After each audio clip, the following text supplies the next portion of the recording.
Assalamualaikum warahmatullahi wabarakatuh. Perkenalkan, nama saya Restu Budi Bakti dengan nomor induk mahasiswa 860493567. Pada kali ini saya akan mengobservasi tugas 1 dalam mata kuliah penanganan anak berkebutuhan khusus dengan tema tuli ringan. Tuli ringan atau sering disebut sebagai gangguan pendengaran ringan adalah kondisi di mana seseorang mengalami kesulitan dalam mendengar suara yang lembut atau percakapan di lingkungan yang bising. Meskipun namanya ringan, kondisi ini tetap memiliki dampak yang signifikan pada komunikasi sehari-hari. Tantangan yang dihadapi: 1.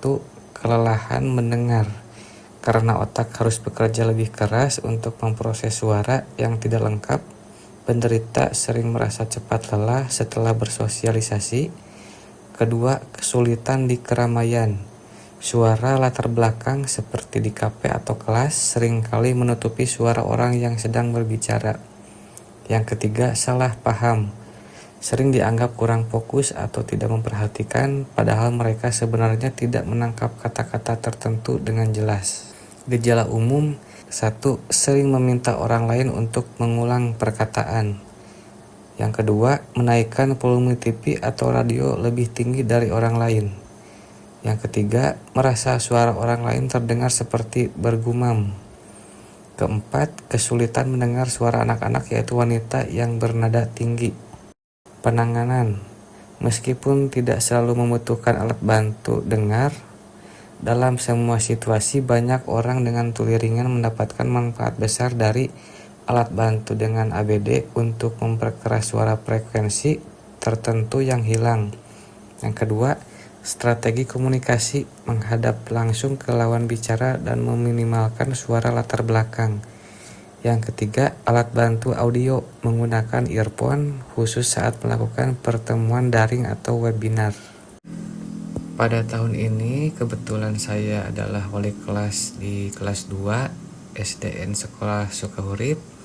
Kegiatan pagi ini diawali dengan pembukaan salam serta baca doa terlebih dahulu sebelum memulai kegiatan pembelajaran jam pertama.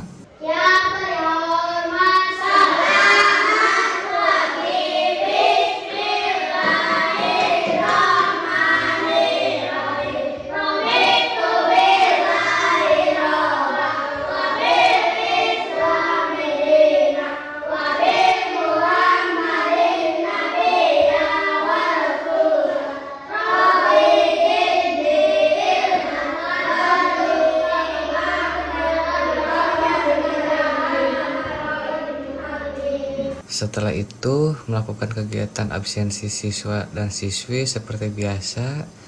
Kemudian di jam pertama adalah pelajaran Bahasa Indonesia. Dalam materi kali ini, saya akan melakukan dikte kepada anak-anak untuk membiasakan menyimak dan mendengar. Nah, untuk soal latihannya cukup sederhana. Saya hanya menyebutkan soal dan jawaban berupa pilihan ganda. Untuk anak-anak hanya cukup memilih jawaban seperti A, B, C, dan D. Dan saya hanya mengulang dikte cukup 2 kali pengulangan saja. Lebih dari itu saya akan tanya kepada siswa dan siswi yang terus bertanya yang lebih dari 2 kali bertanya. Kemudian selang jam istirahat, waktunya anak-anak istirahat dan makan siang. Sebelum memulai jam kedua, berlanjut kembali. Setelah istirahat, anak-anak saya kumpulkan buku dan menilai hasil latihan soal pembelajaran yang pertama tadi pagi. Dan saya merasa ada anak yang kurang fokus dalam pembelajaran tersebut. Kemudian anak-anak yang lain saya kasih tugas menulis. Dan saya mewawancara 1 orang siswa untuk mencari tahu kenapa anak tersebut agak lambat dalam menyimak dan mendengarkan. Dan ternyata anak tersebut saya tanya tidak fokus dan sedikit kurang mendengar. Lalu saya putuskan besok hari untuk silaturahmi ke rumah orang tua siswa saya untuk mencari tahu informasi lebih lanjut. Karena hari ini orang tua siswa ada kegiatan, maka saya lanjut untuk ke rumah siswa tersebut esok hari. Kemudian esok harinya pulang sekolah, saya ke rumah orang tua siswa saya dan langsung ke inti pembahasan. Saya tanya kenapa siswa tersebut mengalami sedikit agak lambat dalam menyimak dan mendengarkan. Dan ternyata siswa tersebut mengalami kurang pendengaran ringan sejak kelas 1 SD. Dan saat ini untuk mencegah gejala tersebut melakukan berobat atau konsul rutin ke dokter terdekat karena gejala tersebut masih ringan dan masih bisa untuk diatasi